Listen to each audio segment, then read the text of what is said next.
Righto, g'day everyone, and welcome to MRBC week, believe it is 7. Tier 9 vs Ghostbed Kodiak Pride, Division B, AP region. It's going to be a great match for a Friday Arvo, or Friday night, should I say, in the AP region. So, get keen for this, it's going to be a lot of fun. Tier 9 and Ghostbed Kodiak Pride both reaching probably the last 2/3 of their matches tonight. So, drop one, just check out what they're bringing. Alright. So, take tier 9 bringing an Adder, a Shadowhawk, 2 Novas, a Cheetah, a Griffin, and a 5-star. Just waiting on Flyforce to connect in the Gen 2 CA. And once these start up, we'll get into what they're bringing. So, drop 1 is 4 lights, 4 mediums on domination, and a very fast, quick drop.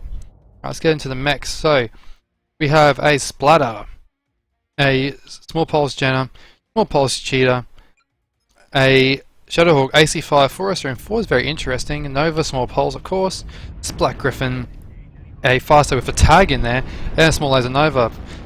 Ghostbed Kirk probing a triple large pulse Crab, very interesting. A Small Pulse Stormcrow, a AC10 Forester and 4 Shadowhawk, a medium small laser Nova, Splat Kit Fox, lovely little build that. Arctic Cheetah with small pulses, and another Arctic Cheetah small pulses, ran out by a Splat Jenna. Looks to look over the top here. Alright, what do we got?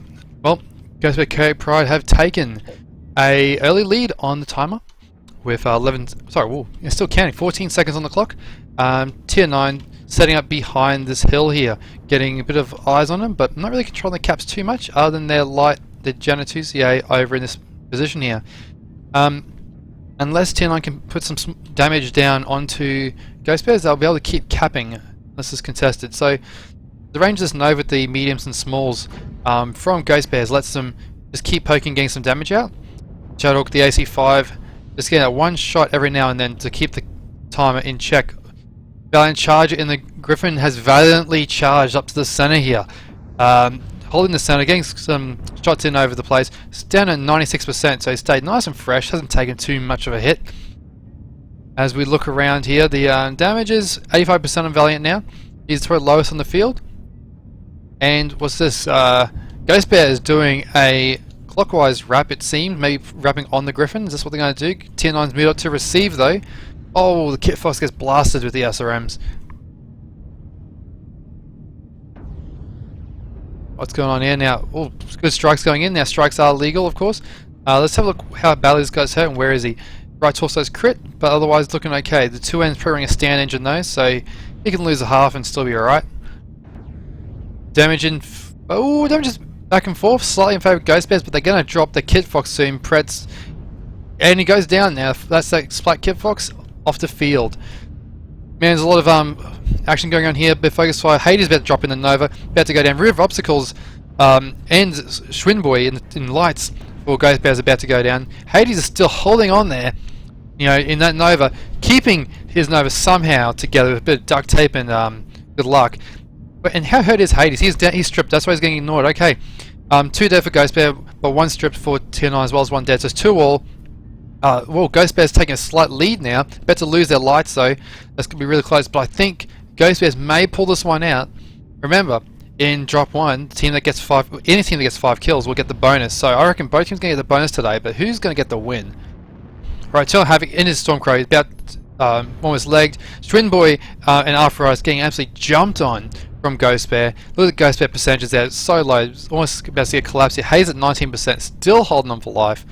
It's still anyone's game actually in terms of who's going to win this, but I reckon it's going to be close no matter what. Now, I think Ghostbears still have the slight advantage. Vex getting a nice kill there. And who's about to go down now?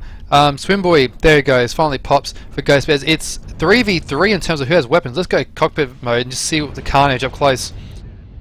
CT on that, actually about to go down. The 5 small pulse Gen 2 CA here runs a bit cooler, and he's still got, he's used both his kill shots, so he's going to have to cycle that. Hayes goes down, and it looks like Ghostbear is going to take it with this Jenna 1 shot from dead. Nice close game here.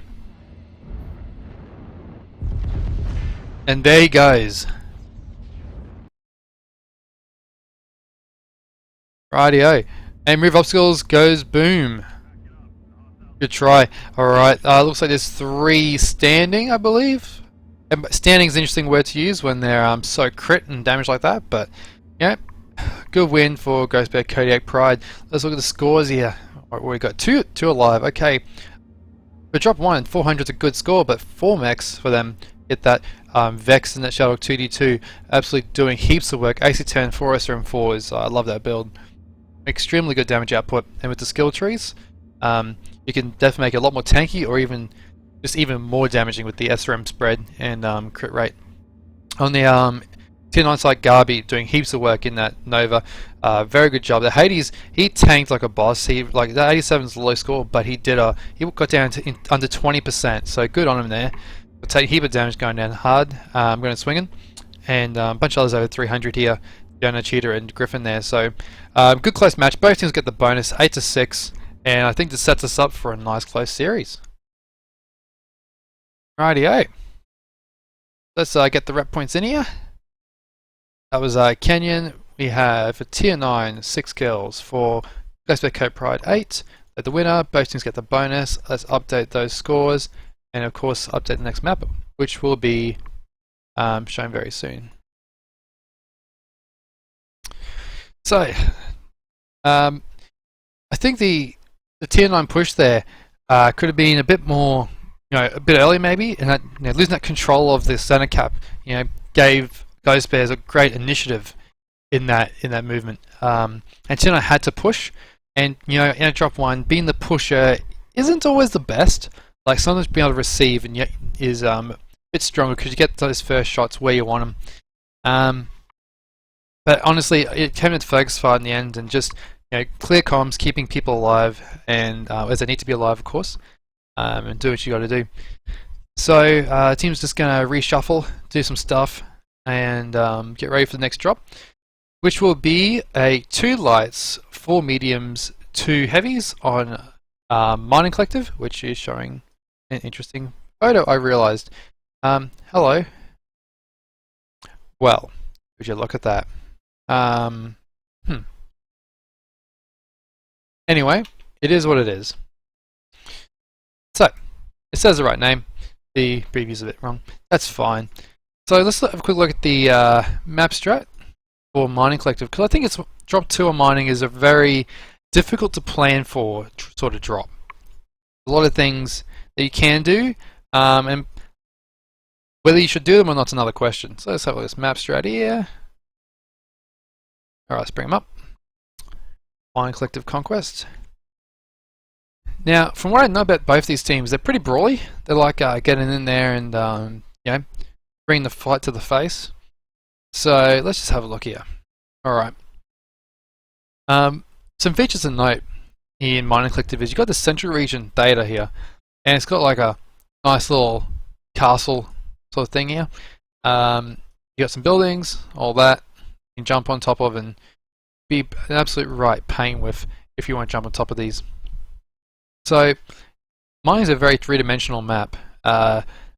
You'll often see teams try to trade across the rooftops. I mean, there's a bunch of really good rooftops around this region, and there's some tanks there too.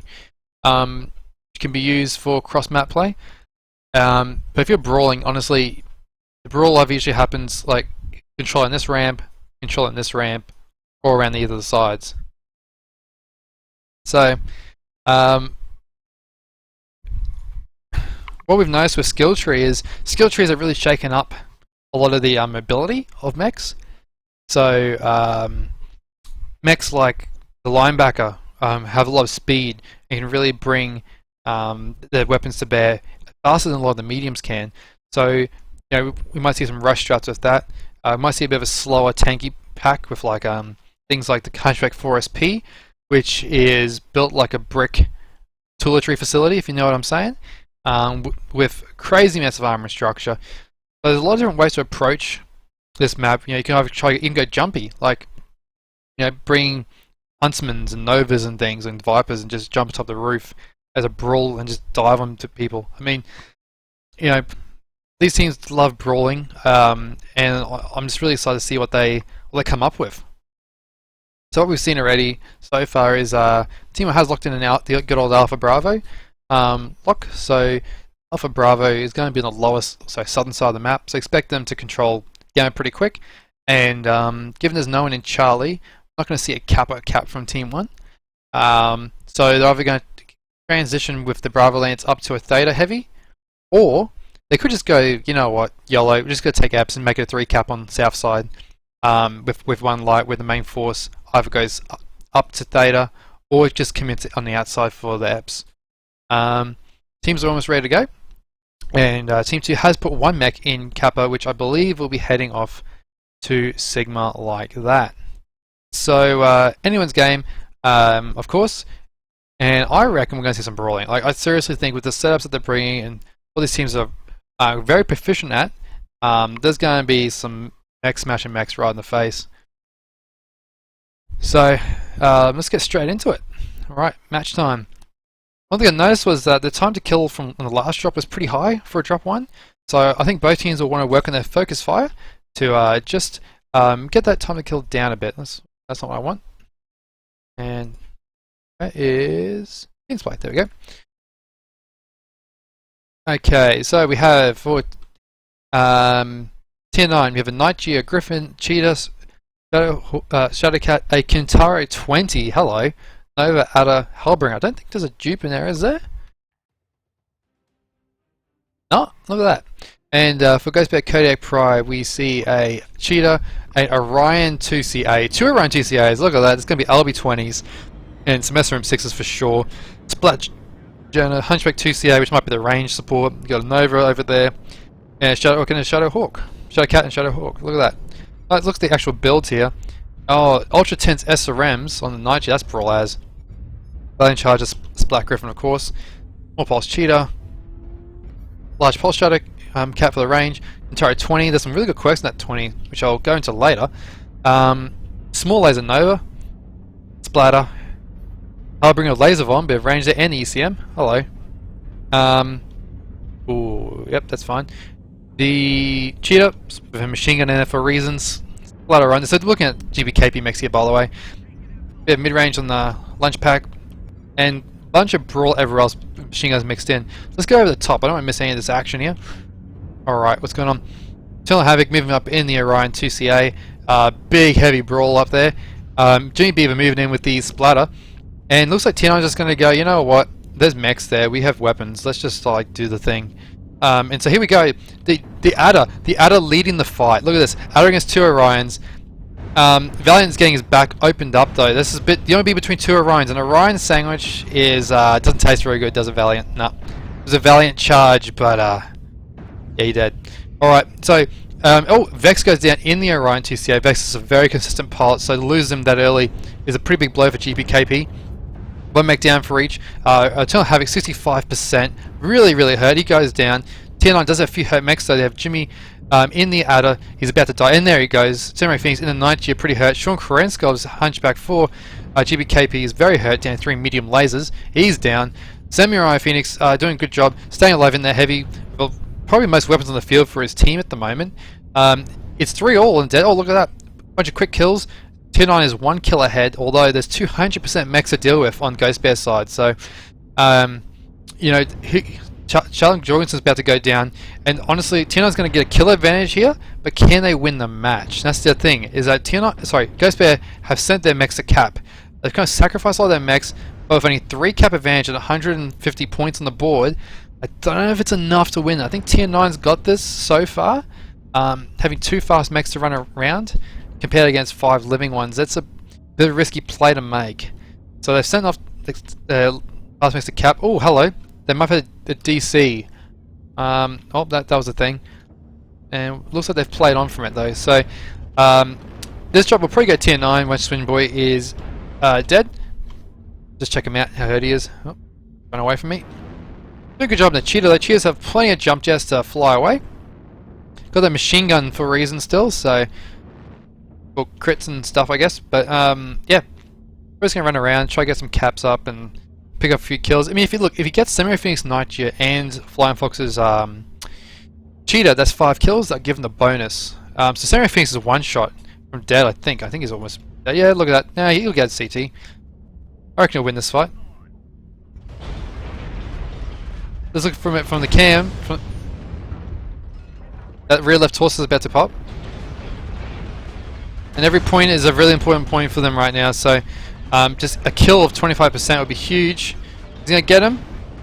He's going for it, and he doesn't quite get it, so it looks like... Oh, hello? Is he awake? Nope.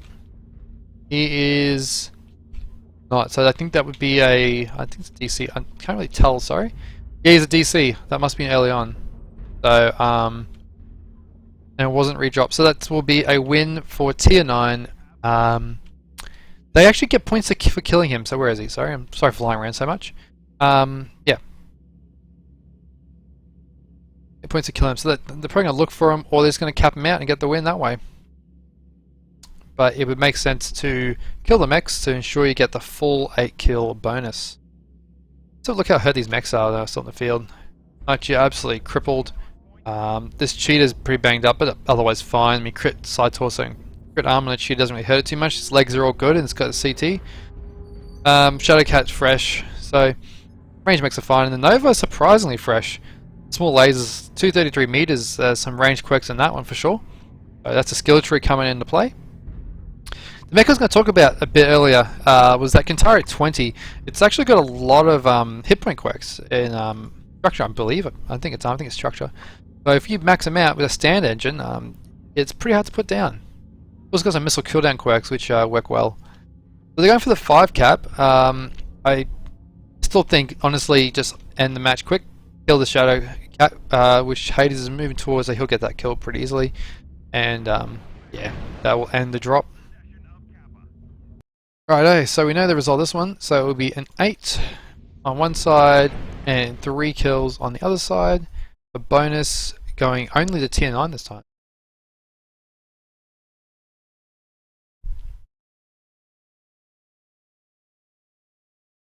And getting the damage stats up and shutting down. Let's look at that. He's shut down on a disconnected mech. Let's not forget, never forget that. This is why we have shoutcasting, so we can see it. And the farming. Look, the damage farming is real. He's gonna get the back shot. He's gonna miss. He's gonna get him. He's gonna get him. Oh, he got him. Look at that. All right, Hades, good work. You killed the disconnected mech.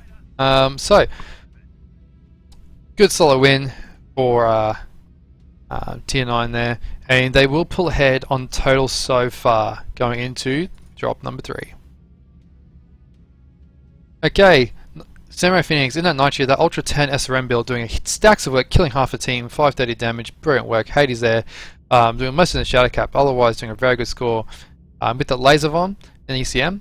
The Griffin and Kintara I think were sacrificial tanks and probably set there with a lot of armor structure quirks to begin with to go in first and take the hit, which they did do. And despite the Orion 2 CAs absolutely wrecking them, they actually did well, but usually the Orions yeah, can power through a bit more. So I think Tier 9 definitely did a great job building a drop deck around tanky mechs with the skill trees and then the firepower mechs doing excellent work. Garby there's 415 as well. And then here just the Novas and Eternal Havoc 348. So shame about the DC. It does happen though. It is part of the game. I think there would have been a call to play on that would have occurred.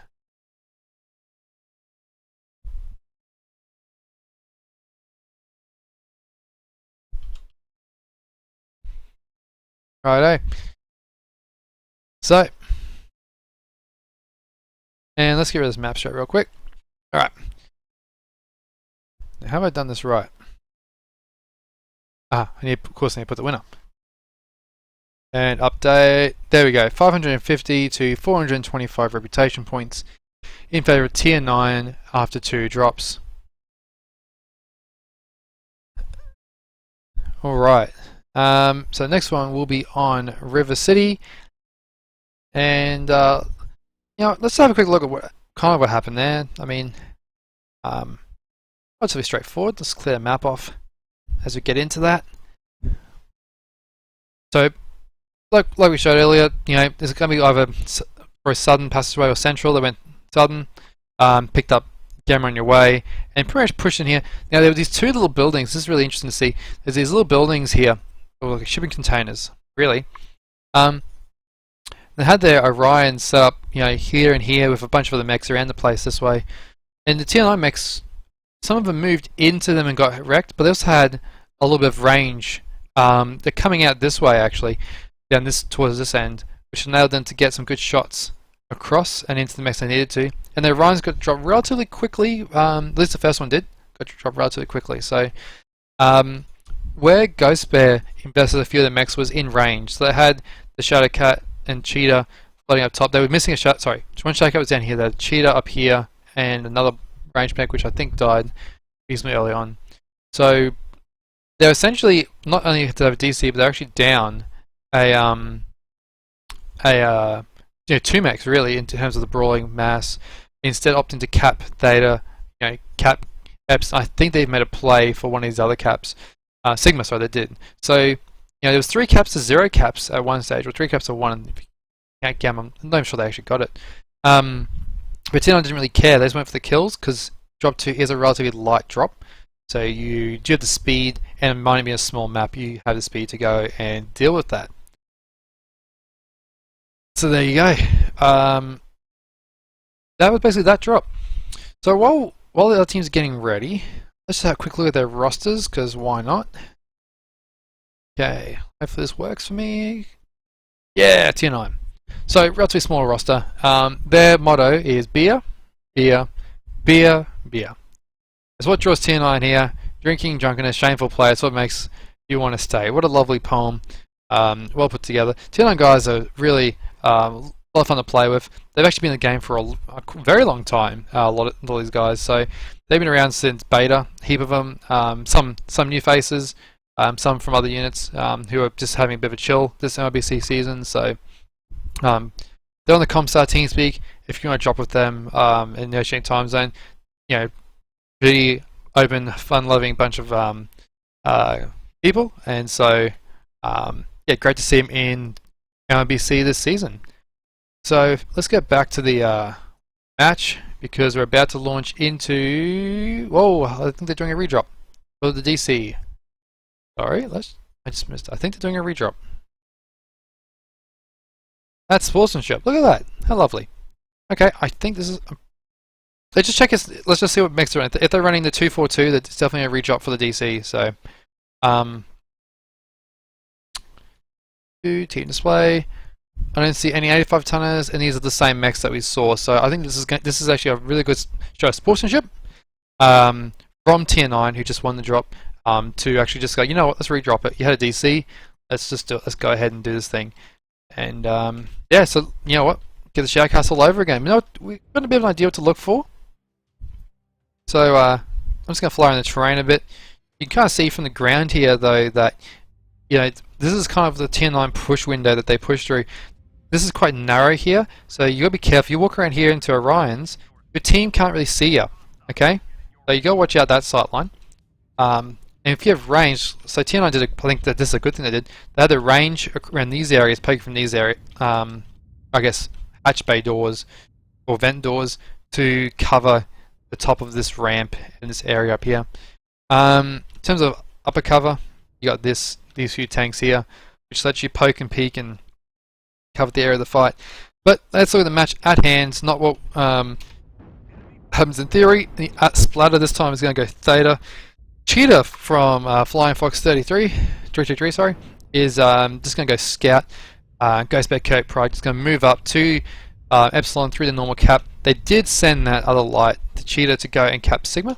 Fine, gives them cap advantage. Flying Fox getting a good Scout on. He's probably going to shoot too much, because if he gets turned on, it's going to hurt. Nova taking a little bit of damage on the way in from Garby's Nova at the top. Now, Garby's Nova does have the small lasers and the range advantage. So, yeah, he can poke down there with as much, small pulse return fire, because the smalls do outrange him slightly.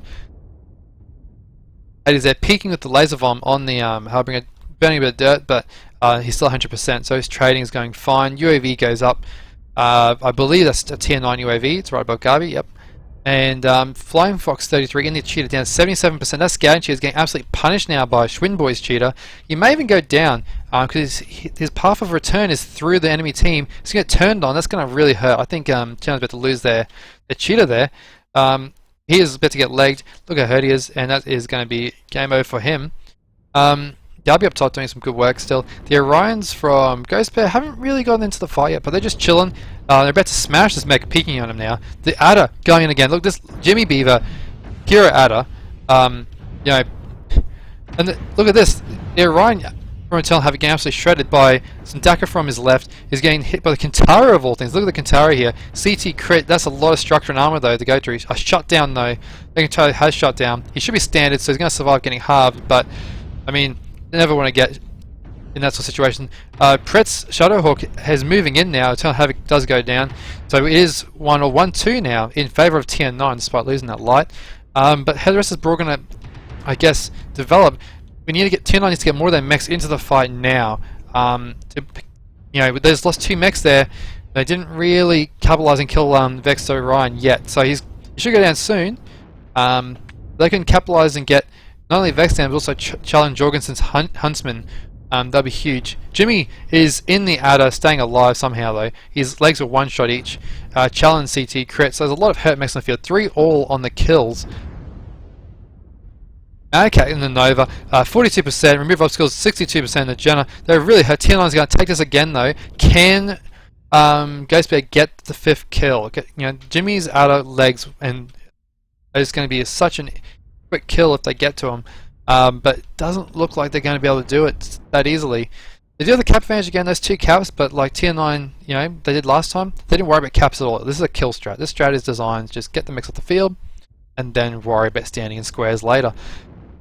Garby's very fresh. I think Garby's probably got top damage, I reckon. I'm just going to guess that, just from the way he's been shooting and trading. Remover goes down. Samurai's going to take some bits off Swimboy, who will run around, hopefully pick up a kill. He's maybe try and find the Adder, of all things. If you find Jimmy's Adder, that'd be probably who he's going to go for.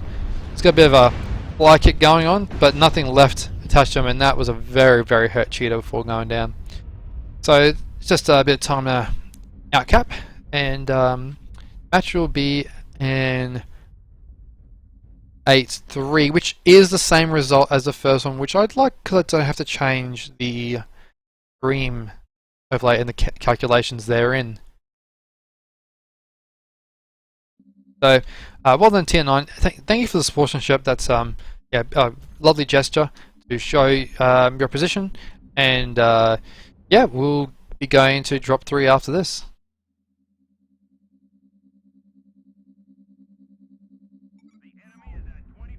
Man, look how hurt these mechs are. 68 ammo as well. I mean, like 24 per shot. That's only what, 3 shots? Not even 2 and a bit shots, and he'll be out. So Jimmy's gonna have a really good score in that Adder.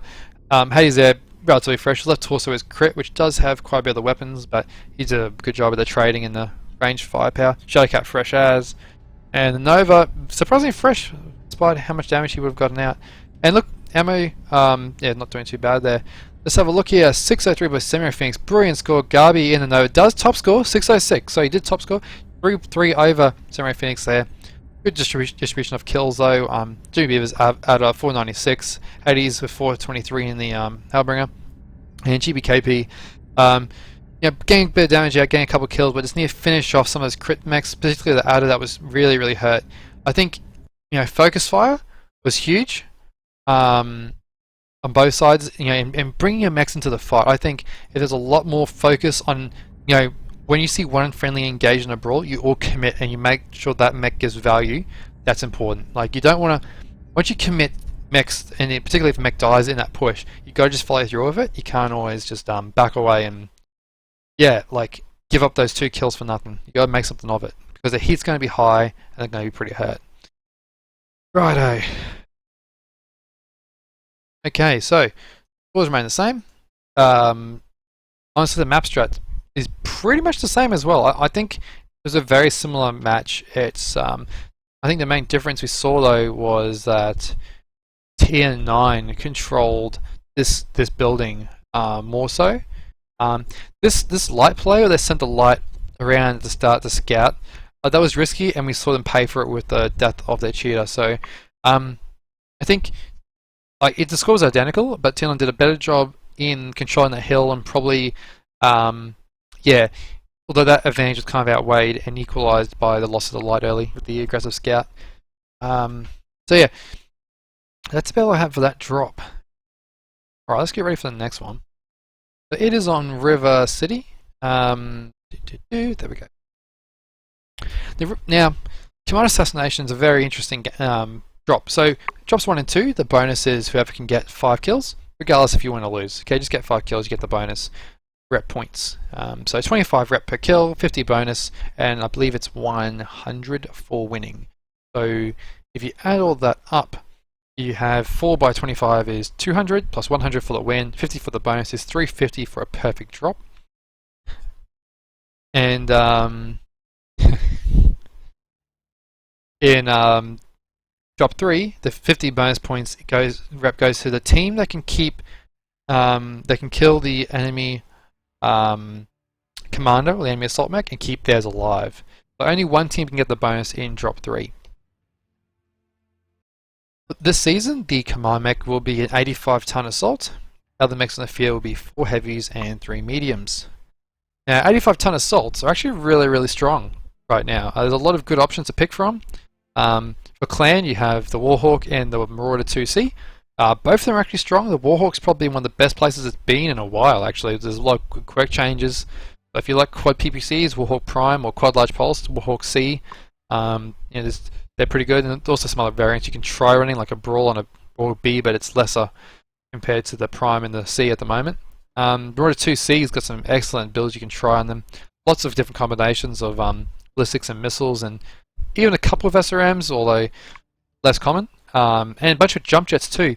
Marauder 2Cs are the only 85-ton that can jump. So River City somewhat benefits from jump jets. That's not always clear cut as others maps, but pretty handy. And for Innisphere, Battlemaster 2C is used by a bunch of teams, if you're not using Marauder 2C, of course. But the Battlemaster did lose a couple of offensive quirks, but it kept all of its structure. So very, very hard to put down 85-tonner. In fact, it is the highest hit point 85-tonner as well. So just keep that one in mind. And yeah, that's oh, and of course the last 85-tonner I haven't talked about because chat's gonna give me it for looking at so much, and you can probably guess by my webcam cover right now, is of course the Stalker. I haven't really seen many other teams use it this season. I've used it a few times. I've actually fielded in our 6 weeks of comp. I fielded it more than 6 times. I think I've played it about 7 or 8 times actually. It's a mech I enjoy, but it's probably not the best objective, best mech objectively right now. So I'm expecting Marauder 2Cs to be fielded for this one. Maybe a bit of mid-range to Brawl, depending on what the strat is. Alright, so team's setting up. A quick look at the map strat just so we can see what the map looks like. Hop in it. Righto. Team 1 have put 2 in Charlie, 4 in Alpha, 2 in Bravo. So they're probably going to be a high side. Okay, high side is pretty standard. You know, you can say your main group. Sorry, it's small line, big liner here. So this main group to get Gamma and just trade from this upper line if you want to start there. Bravo Lands can meet up in Low Citadel or even just cut across the water. And Charlie will just get Kappa on their way. Bravo, Team 2 side, they've got full Alpha Bravo, so they're not even going to go near Ep. So they're probably going to swing straight low and maybe into them. That's probably one move, although going Golf 6, Golf 7 water behind Citadel is a bit risky, so they may take a left turn and chuck it into Theta for a bit of a brawl. I'm not sure actually what an Alpha Bravo will do from Team. So your guess is as good as mine on that one. There's a few options there, but you know, I think particularly for Team 2 there, they can't stall out. They've got to keep the momentum up and yeah, keep that commit going. Alright, let's load in and check the mechs out.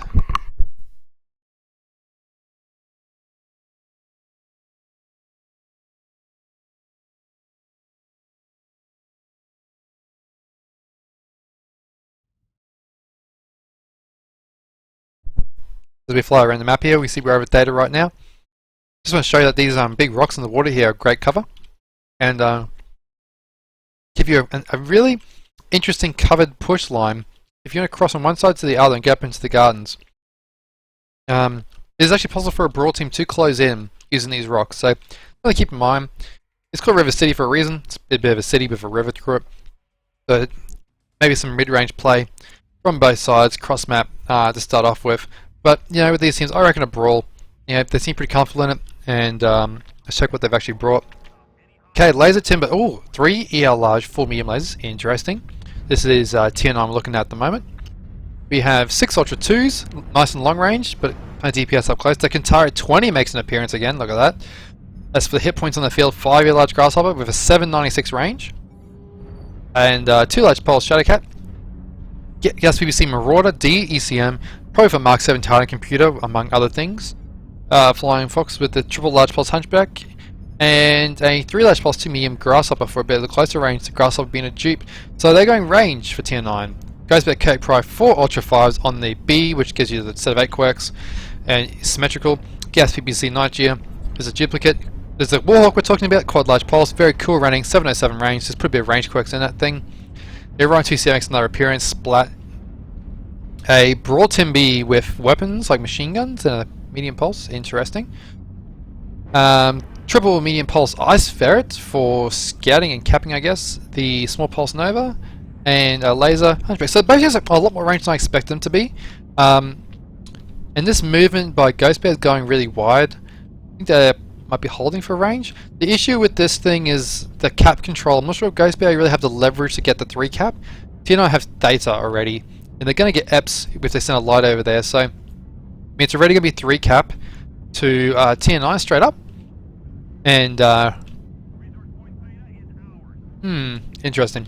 They're going to be 3 cap, and they're going to probably get a 4th if they push for EPs up top. So Ghost Bears are going to be on the initiator in this engagement. They're going to have to be the ones pushing into tier 9 or forcing them to move. Because they need caps quick. They're going to get Kappa. I mean, that's cool. They're going to get the 3rd cap there, I guess. But their Epsilon is wide open at the moment. So we'll see how they go and how they go to close in.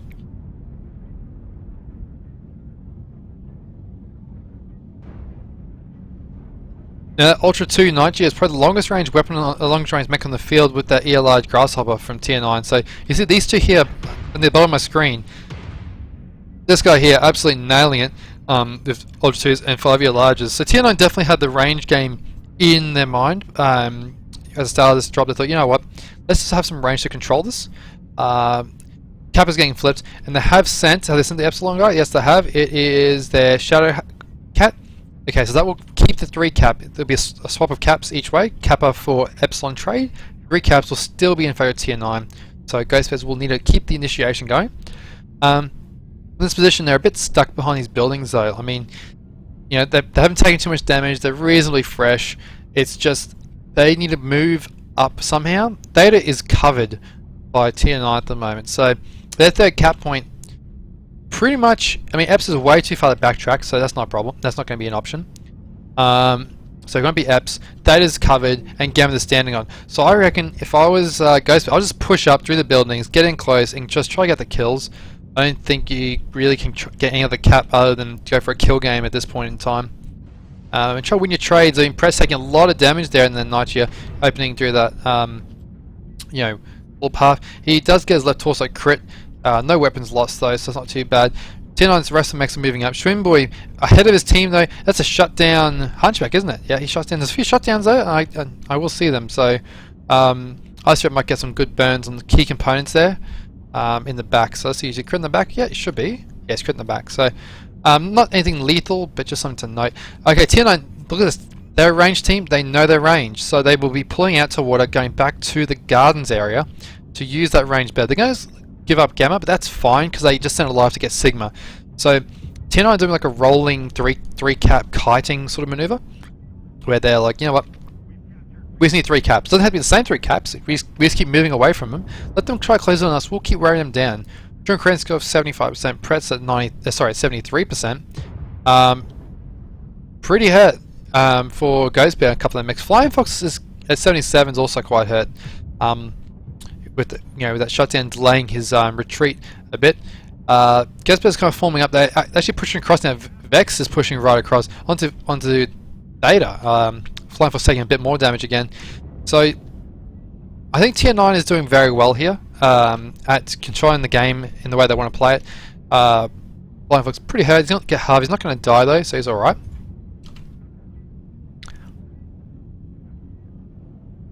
And Ghostbear's just going to push in the water. This is kind of thing. I guess I need to do this because caps aren't really an option at this point.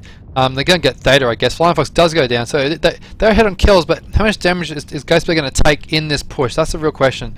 Now, are they going to get the weapons into the range they want to get them? Lone at the back did a large pulse, then getting down 84%. Otherwise, pretty safe.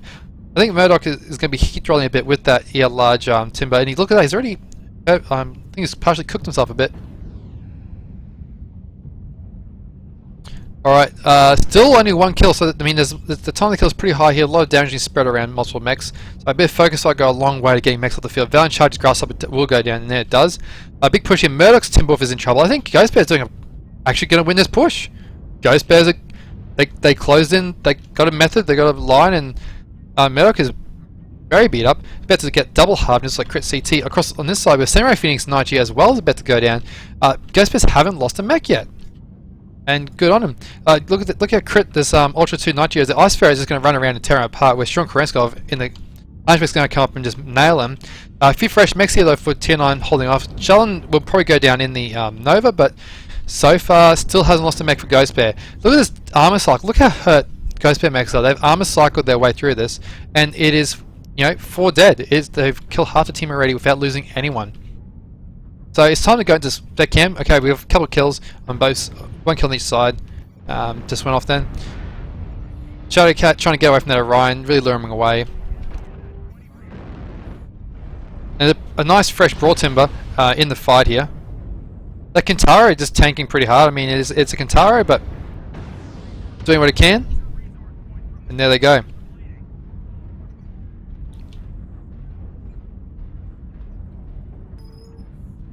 So Risky is probably the last guy on his team. And you might be able to get some caps, I guess, but don't know if it's... I really don't think it's going to be enough. I think Ghostbear have got this one, played it well, and played the one play. They might get a right torso on the Nova, maybe? Probably UAV will be really helpful now. There's a good UAV timing if there ever was one. And rip. And I think that is the game. Ghostbears win that one in resounding fashion. And their Warhawk did live, so... well done, Ghostbear Kodiak Pride. Good scores here.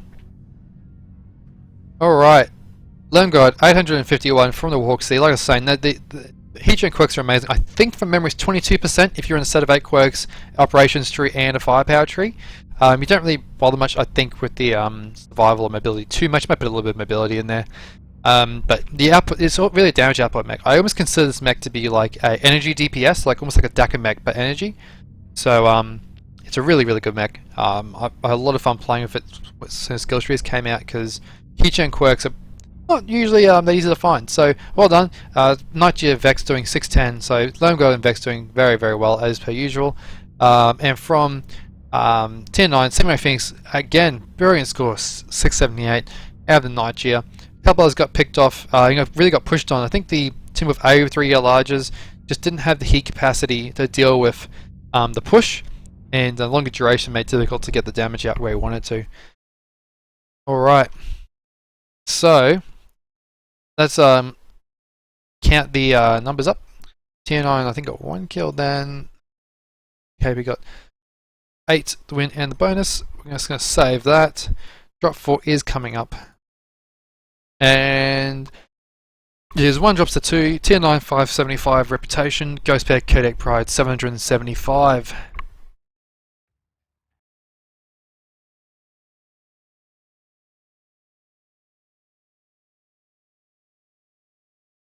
Okay, so the team's going to get ready for this one. I might actually go to Master on this one because it was a few things happened. Alright, so Tier 9 setup with most of the mechs around here. I'm going to use Timberwolves to, I guess, show the initial setup with the heavies. Main push from Ghostbears was actually behind this thing. and up in here. They actually stationed in this region for quite some time. They did get, I mean, their Charlie Max did cap this. So initially they had these 3 caps where TN9 had these 3. I mean, actually there was, sorry, TN9 actually had Kappa initially as well. So they had these 3. So initially we have the TN9 holding Gamma, Theta, Kappa. Then there was a rotation around the map. So I'm going to use around Theta just as a rotation, where TN9 took control of EPS and Ghostbear took control of Kappa. So then there's like almost another rotation again, actually, around the center, where TN9 pulled their ranged mechs out into the garden, trying to get a concave or attempted concave. You know, a couple of mid ranges closer, a bit long ranges back a bit, and then a play for Sigma, while Ghostbear pushed up into Gamma. So it was a really interesting map there. We see TN9 usually holding the 3 cap. And yeah, like I actually expected them to be brawling, but they actually both brought trade, mostly trade. There's a bit of DACA, a bit of DPS, and a couple of mixed range in there, but that actually something I didn't expect. And TN9 definitely wanted to play the range game though, so that's why they pulled back. Thing is, the Focus 5 really didn't drop enough mechs of Ghost Bears. In fact, it didn't drop any until 1 later in the match. That Ghost Bears were able to cycle the armor in this final push up into the gardens area, and actually kind of diverged as well. One to kill the mechs on the left and one to kill the mechs on the right. And that divergent push, they just finished off the mechs, and the hot mechs from TN9 just couldn't manage to heat enough to get the damage out they needed.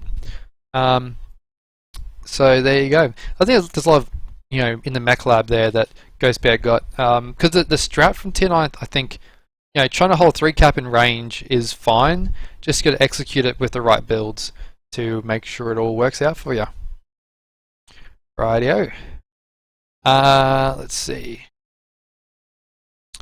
Well, while they're doing that, and we have a little bit of time, I'm going to have a look at the Team 2 roster, because I haven't done that yet. Okay. And this is a huge roster. So a lot of players on here have been playing for quite some time. GBKP, Pride, and TN9 both actually did play in the last year's Worlds qualifiers. TN9, I believe, won that drop. Ghostbear picked up a couple wins. They were under a different name, but they now know as Ghostbear Kodiak Pride. So Sean Krenskov was the leader. They have a bunch of experienced players there. You got Remove Obstacles. We got Vex, who's been playing brilliantly tonight, as on fire. Eternal Havoc, been around for a while. Yeah, a lot of experienced pilots in there, and yeah, just a huge roster there, just to have a lot of depth if they need to do internal scrims and things like that. That enable them to field a consistent team. So that's all I look at for the roster. So let's look at what they said though. So welcoming home for every Ghost Bear unit, where every player has the opportunity to achieve his or her fullest potential, participate in and contribute to all aspects of the NWO community. You're always looking for new recruits. No tier experience requirements, just need a love playing the game and hanging out with a casual bunch that have the same passion. Must be able to tolerate Aussie shenanigans well though. Of course, it's Friday night, it's Australia, and we are, you know, shoutcasting some games here. I know I'm actually having a lot of fun shoutcasting these matches. It's great to see what they come up with. Have a bit of fun with the drop decks, a bit more, I guess what you call creativeness in some of the mechs brought, which is fine. It's good fun to see what people do enjoy bringing. I honestly, you don't bring some of these mechs unless you enjoy playing them. So good on them, and I'm glad to see they're enjoying the night and the comp, of course. Alright, let's get back to the match. Yes, we are back to the match. Great. The team's still getting ready though. Polar Highlands.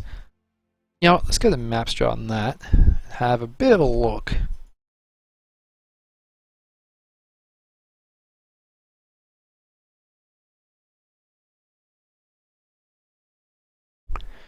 Rightio. And bring them up. The Polar Highlands is a really interesting map.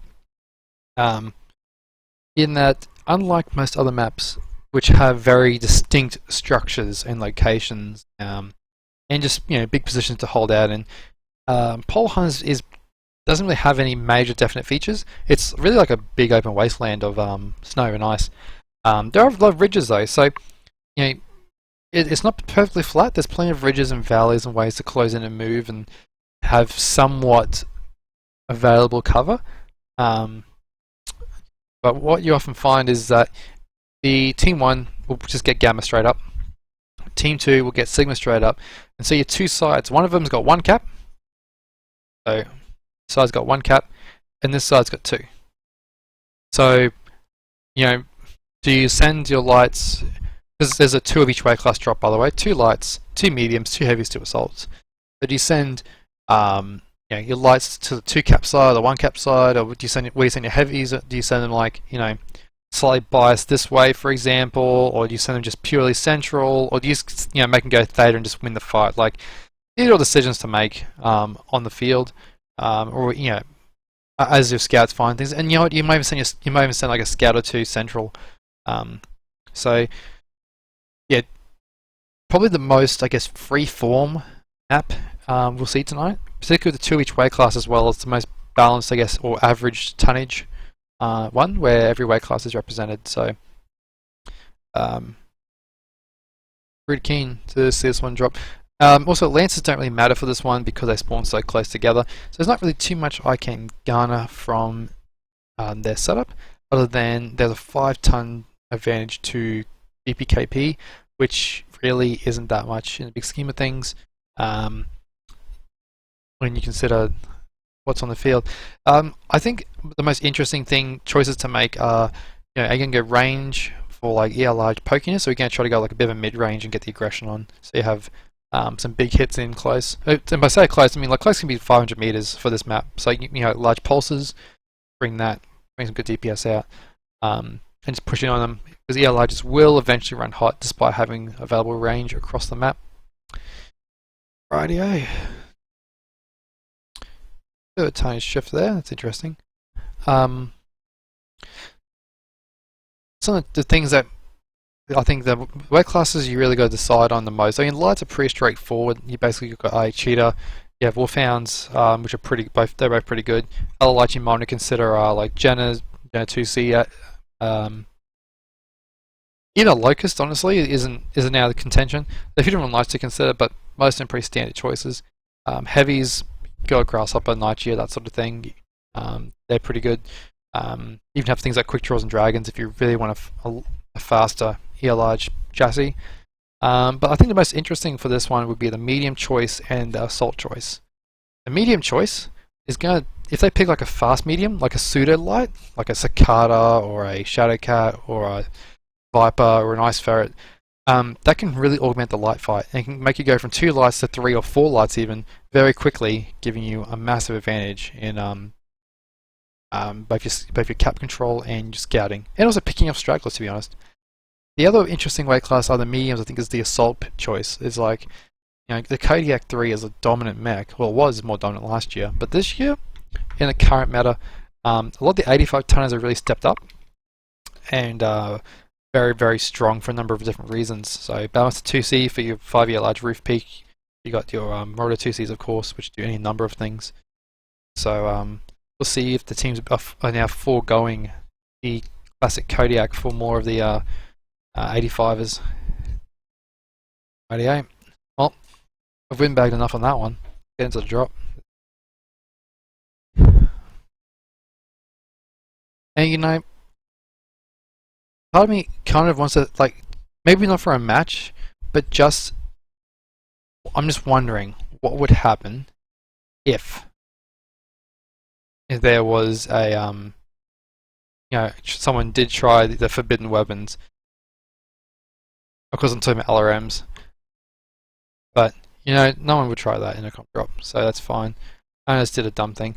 Who cares? We can still read it. Okay, so currently on tier 9, we have a Kodiak 3, a Locust, Cheetah, Nova, Harbinger, Nightshade. Kodiak 3, so I did duplicate the Kodiaks for tier 9. Hunchback 2C, probably the Quilter 2s if I had to guess. And Ghost, but also with a Locust, a Spider, Nightshade, Hunchback, Warhawk, Kodiak, Nightshade is a duplicate, and a Crab 2B. Right. Gas Peep says 4 SRM2s on the Locust 3S.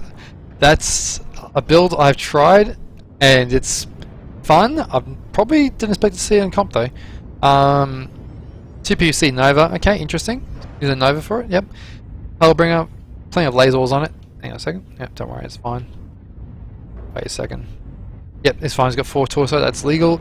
6 Ultra 2s, Dakar Kodiak, a Quadra 2 Hunchback. So there's a lot of Dakar going on here. Now let's check the Ghost Bear mechs. We have a Locust Spider with the ear large and the 4 machine guns, Gas Peep Nightgear, Laser Bomb Lunch Pack, Quad PVC Warhawk Prime. So there's the 2 Warhawks I was talking about. You got the Prime, the Quad Peeps, and the C with the Quad LPLs.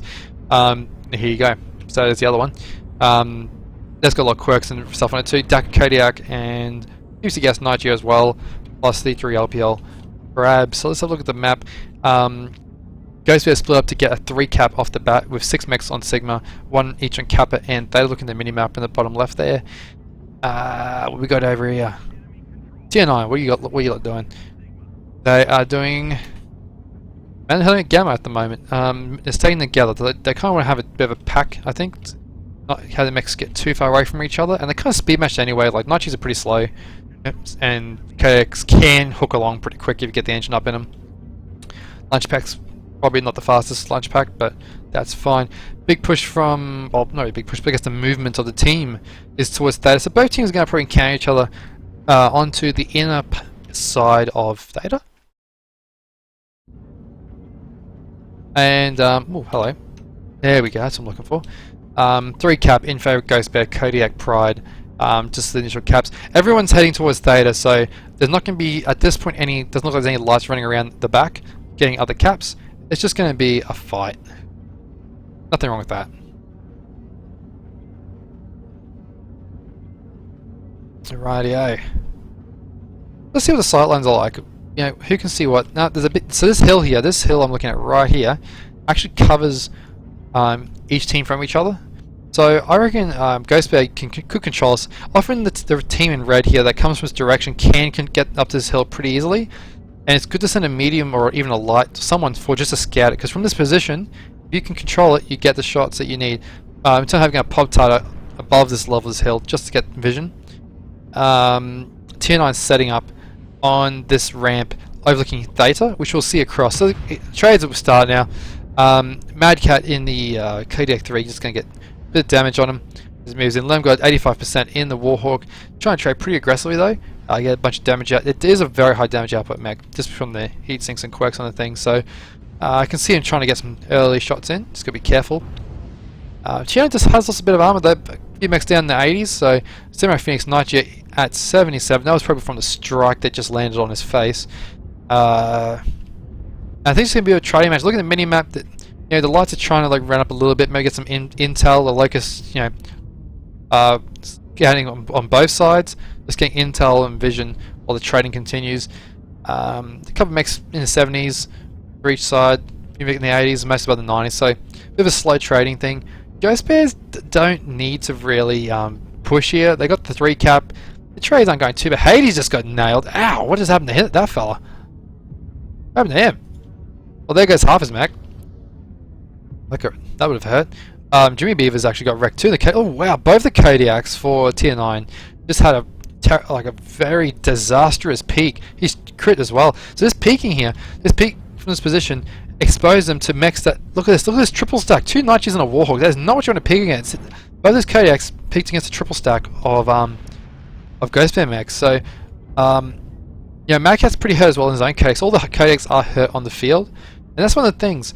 This is kind of why I was wondering if any of them were going to steer away from the Kodiaks. I mean, they're still good mechs, but they're just really easy to nail because the mobility got nerfed a bit.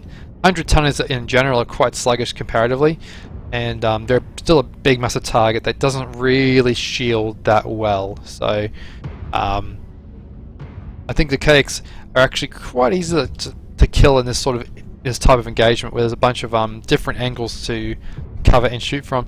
Garby and Mac are going to shoot. So Jimmy goes down. He was very hurt in that Kodiak quite early on. Ghost Bear's doing this interesting movement with like a right echelon looking from their position. So it might be a left. I move up this little valley here. Tier 9 wrapping into the valley aligned with Theta. Probably going to get a shot at Mad Cat or vice versa. 2 kills for Ghost Bear on Tier 9 though, so they do have the advantage here.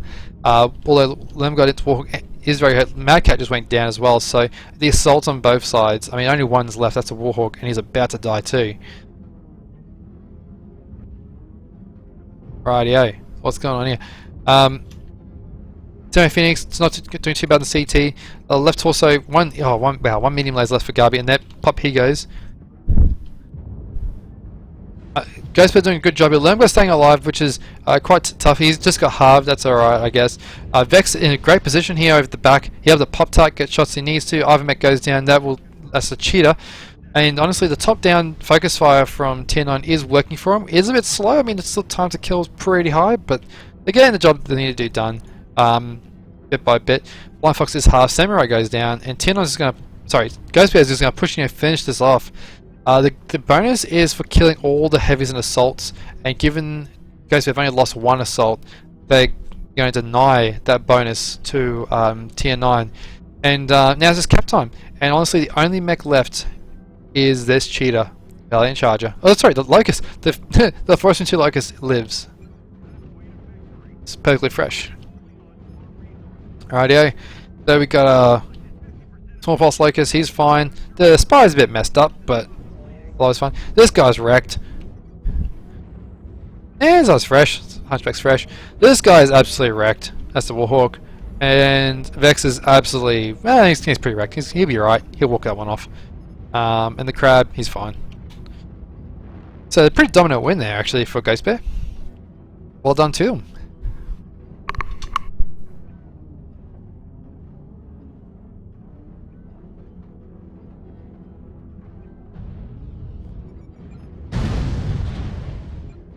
You have a light view light here? Yes, the Rem's against, two lights. So he can probably get the leg. She'll get his aim right. And he's trying to snap fire a bit too quickly here. That was a good hit.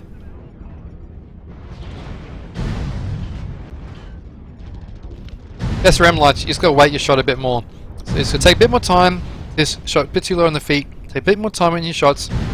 That was a good one. That was, oh sorry, could be a bit better, but yeah, that spot is all you gotta do.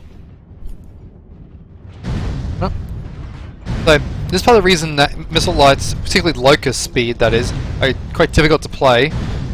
Just because if you don't get your aim exactly right, you'll get a lot of washing shots. Gets a kill though. His left torso about to pop though. Oh, he gets them both!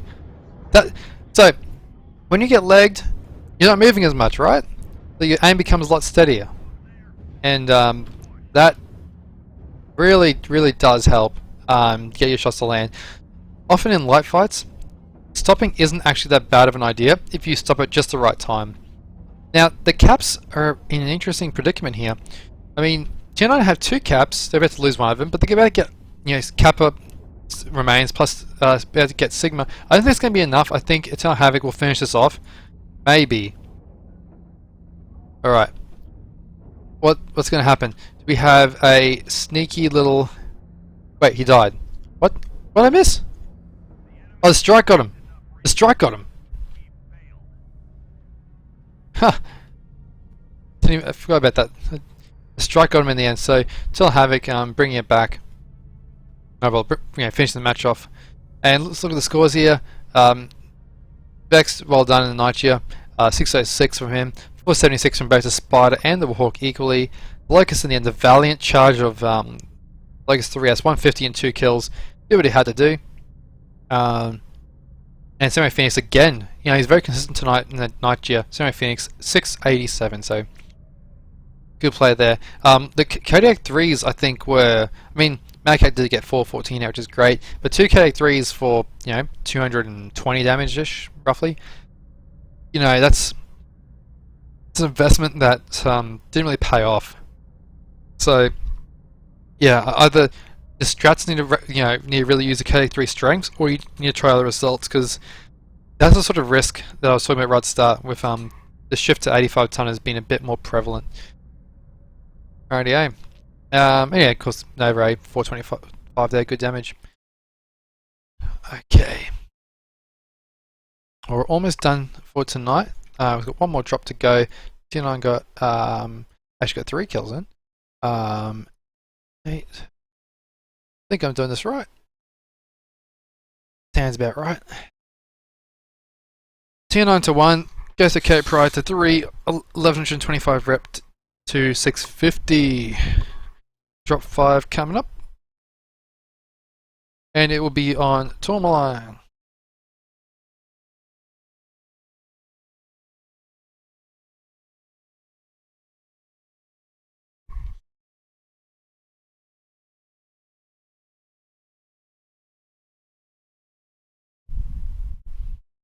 There we go, that looks better. Okay. Math trap wise, not really too much to talk about. It was mainly just a fight over theta. I mean, we can have a quick look at it, I guess. So, let's just clear this off. I'm going to highlight in, let's use orange for this. It might be a bit clearer on the white background. You got this trench thetas in, right? And you kind of got this ridge up here. You got this ridge over that way, and pretty much, I mean, you also have this like this narrow ridge that theta lives in. Tier 9 set up above here, okay, bit of a line. That triple stack they had of the Nightshades and Warhawk was pretty dangerous. They had their floating light. I should have done a lighter sort of pencil. They had the floating light around this way, and going into that they had one big one. They had the one. They had two, and they had early theta. So that was 3. Tier 9 had Eps, Kappa, Eps, Gamma, and then their line was more spread along this ridge. The biggest source of damage I saw was this sight line from here across theta into the top of the Kodiaks. There's like two Nikes and a Warhawk against the Kodiaks there, and yeah, that like dropping those two Kodiaks down was huge, absolutely huge, in getting the win. Well, getting the win of the fight anyway. After that, it was really just clean up, counter push with a really interesting counter movement where Ghost Bear came around this way, pushed in hard, while Tier 9 tried to wrap a ray inside the Theta Canyon, which didn't quite bring it back enough to stop the Ghost Bear push. Alright, yeah, but Tourmaline is where we're going now. So Tourmaline Conquest. This is 2 lights, 2 heavies, and 4 assaults. And we're going to look at the map now. Interesting, it's loaded for the stream, but hasn't loaded up on my client. That's okay. Alright, Alpha Bravo stacks on both sides. I mean, look, Alpha Bravo stacked Tourmaline Conquest. Look, there's a few ways of playing this. There is this one, where this team W keys, and this team, well, they could W key too, I guess, or they could receive. I mean, team can kind of receive here if they want to in the back here. All I know is that I reckon we're going to see autocannons. Lots and lots and lots of autocannons. So many autocannons. So prepare for Dakar. It's going to be glorious. Maybe a bit of brawl, and you know, with the quirks and skills and stuff and things, there's a bunch of assault mechs. There's 4 assaults each side, alright? So there's a bunch of assaults that can be fielded. I've played around for a stack of them so far. I'm really liking the feel of like the Victor 9S. I know it's 80 tons. It just feels really good for an 80 tonner. Maybe not for for an assault class based thing, but for an 80 tonner, it feels great. Got maulers in there too. You can probably put ballistic cooldowns on like AC2s, which is really fun. All manner of different things you can try on this. I mean, an Atlas would be an interesting pick. I think these teams have brought an Atlas before to a drop 5, so wouldn't rule it out. I don't think we'll see any ultra fast play with like linebacker, executioner, gargoyle stuff, just because of how the map plays out. But I'm expecting some really big Dakar. Maybe even a direwolf, but probably not this map. I mean, there's a lot, like it or hate it, skill tree has, despite having a interesting to use UI, has actually opened up a real choice in what sort of mechs to play. In that there's a lot of semi-viable mechs that could be picked. I mean, I think drop 5s in MRBC, with particularly the assault class, there's been a bit of a shake-up in like these mechs aren't actually terrible and worth giving a go.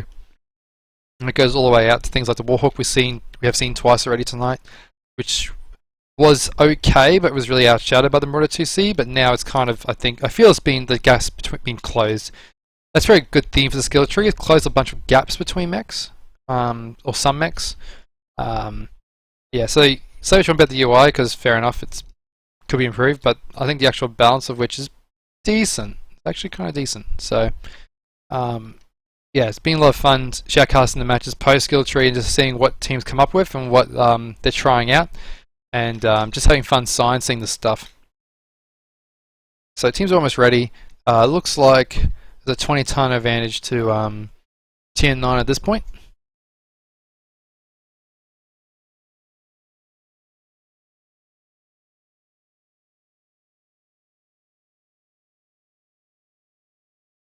Just sorting out some lances at the moment.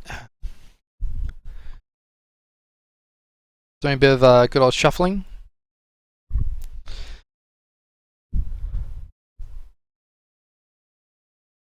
Rightio.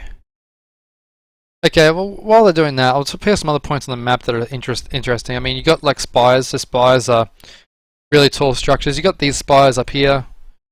You got this is actually a very commonly used one. So these are a few spires around here. I think Team 1 has a few more spires. Team 2 has probably the biggest spires to use, which is some of these ones here. There's a couple in that region. It's difficult to use these ones in Golf 6, although they do exist. You can kind of use them. They're not the easiest ones to use. But before I start drawing shows, people in the comments are going to say things about. I'm just going to wipe the map and jump into the drop. Alrighto, let's do it. So 1 to 3, Tier 9 we're looking for a win and bring it these rep points back. They did have a good solo win early though on drop 2, which did deny a bunch of kills and a bonus. So I mean, if they do a really big win here and deny a bonus now, the points are actually quite close to each other. So let's just check what the teams are bringing. Okay. We have a Nigeria Panther 10P. That little thing, that's a ballistic one. I think 10P is a ballistic one. A Kodiak 3, a Mauler MX-90, of course, Jaeger McDD, that's Ultras, Kodiak 3, Atlas D, and a Cheetah. Atlas D has been fielded by Tier 9. There's a lot of autocannons and an Atlas D here. Ghostback Kodiak Pride are bringing a Nigeria, a Kodiak 3, and Atlas as well. And the second Kodiak 3, a Victor 9S. The Victor's getting fielded, yes! Warhammer D energy variant on Torma, interesting. 5K and Locust. Let's check the builds out. Gauss ER Larges, interesting. 2 machine guns, 2 SR4s on the Panther. Classic Jimmy build. We've got a Daco Kodiak. A AC5, AC2 mix, that is Excel. 4 5s and 2 2s is an Excel build. For Valiant Charger. Triple Ultra 5 Jaeger DED, which is very classic. Daco Kodiak from Castle shooting those mechs who are running over there for some reason. A Brawl Atlas. Let's look at these mechs. Where are they going? They're going Quad, Ultra 5s, Daco Kodiak. These are the mechs for GBKP right now. Brawl is going downstairs into the Raider. Brawl Victor. And that's a 3LPL Warhammer. And a Locust. So let's look at this drop real quick. Where are we going? Here we are. Bit of damage taken by Ghost Bears. This is a really interesting line. A bit of jump shots from the Nigeria there. They're going really wide, just going wide. They wrap around. Going to pick up a cap on the way. It's cap each at this point. Tier 9 is going to get a second cap in the form of Theta. But Ghost Bears they're going to come in the brawl. They're going, you know what? Let's get in here. Just wrap around wide and hit them from the side. Bit of a different angle than what they're used to. I mean, it's not in the open. That's a spy usage here of that Jorgas Julia Large. So this location up here by Captain Risky, doing a good job just covering the map. Down to only 96% despite his damage he's put out. So decent job there. And I think good position for Tier 9 to hold in. They're up on caps as well. Oh, the sit down! Risky just sits down that Locust. Easy slides. And that guy is very dead. Wow. Good shot for the Jorgau straight into that Locust. Swimboy is going to come right into the Spider. Probably doesn't want to meet the same fate as his mate. So he's going to be a bit tentative, or as Bandit would say, cagey, approaching the castle of this map. And Tiano still doesn't have to really move. I mean, a strike goes in on him, so this strike will hit Valiant. Oh, there's a artillery there. Valiant taking quite a few hits there. His back is semi-exposed in the XL. More like, gotta be really careful with that sort of thing. Few good shots going across on each other. Sean Carrasco got down 98%. Tiano having it at 88, but otherwise Ghost Bears are looking pretty good, other than the Dead Locust. They have to push now though. They are down a mech and down on cap. So, I mean, this got to be push time soon. Where? They're going to go around the left. It looks like. Okay, they're going to go around the left. They have their spider up top here. It's actually a really interesting little place up here because you can poke down into the mechs and get some back shots on the Atlas D. Atlas D is the ammo quirked Atlas as well. So armor quirked Atlas. So it'd be very difficult to crit out its weaponry. KDX 3 down the bottom here, Hades. Take a bit of damage, otherwise doing okay. Oh, sure, Kerensky goes down. That corner, from this corner here, you can see how many enemies can see him. That's not according to my peak. Let's look what the big fight here is happening. Over Victor here, at 7%, he's backing away. I would have really liked to see them push up into this. You got to push on them. That Atlas is at 71% and hurt. Vex needs to get up here. The Atlas Mad Cat needs to get in the fight ASAP. Tino is probably going to take this one just because, you know, the pushes need to be followed up on. Murdoch about to go down the Atlas. CT crit. The Maul is right there though. His CT armor is red. Murdoch does go down from the Victor. Valiant's probably next one to get pushed on. It is 2 kills to 1. Actually reasonably close, although the damage advantage is in Tier 9's favour. Atlas S now being engaged. Engaging 2 to 1 on the Kodiaks. 1 against 2 Kodiaks is not really what you want to do ever. I know there's a Warhammer up here, but it's not that much DPS. Can they drop Hades' Trooper down before he kills Mad Cat? Hades does go down. Oh, Ghostbear doing a really good job playing, but look how much damage that Atlas tanked, and he's now got backed up by his team. So Ghostbear have disengaged from the left front. They're probably going to leave Vex there. That's okay. They've just come in here to get a bunch of kills. Vex might go down. No, he's fine actually. Lermgod's about to go down though. In the Victor, it is an XR build. He's crit in a side and in a CT. Samurai Phoenix, so that Daka Yagamech is dead. It's 3 kills to 4 kills right now. Garby, probably the next one to die in the Kodiak 3. His CT is crit, he's lost half his weaponry. Flying Fox running around trying to pick up some kills. Risky here doing just fine, but Vex is crit CT. Jimmy and Garby go down. Oh, and Ghostbear Cape Pride might pull this one back. Have they killed all the heavies and assaults? All the assaults, sorry. Lermgod's still alive. If Lermgod dies, and this is the thing, if Lermgod dies, then that means Tier 9 gets the bonus. So he is cherry red, absolutely blood red CT. And is it going to be even a laser wash on him? No, the back shot Flying Fox. Is he going to take the shot? Does he take the shot to get the kill and get the bonus? And he does. And Tier 9 gets the bonus. They're all 4 assaults for both teams are actually dead, so double bonus for them. Flying Fox, I don't know if he can pull it back. Let's look at Cheetah Cam. He's missing a leg, missing bits, things, and insurance policies, and he goes down. That was a really brutal match there. I think it's an 8-5. Let's check the scores, of course, once they decap.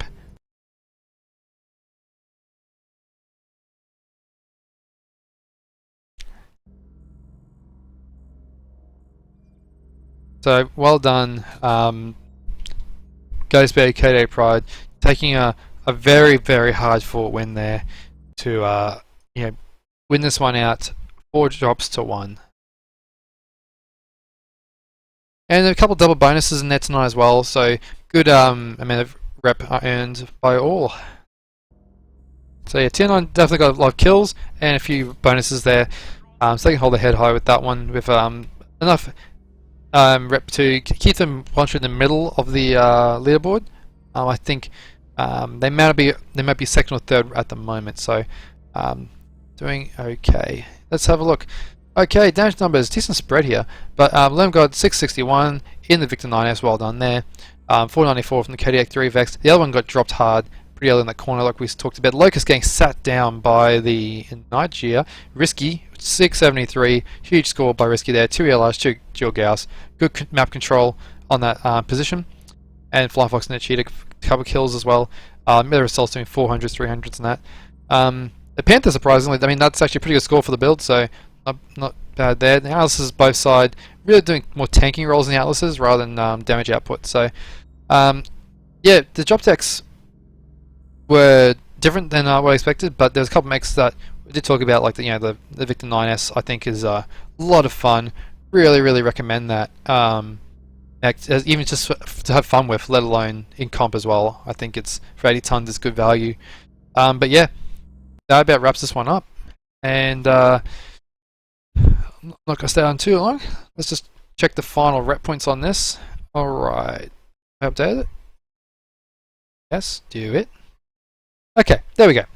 Tier 9, 825 rep. Ghost Bear, Kodak Pride, 1,475. So, well, congrats both teams, well done.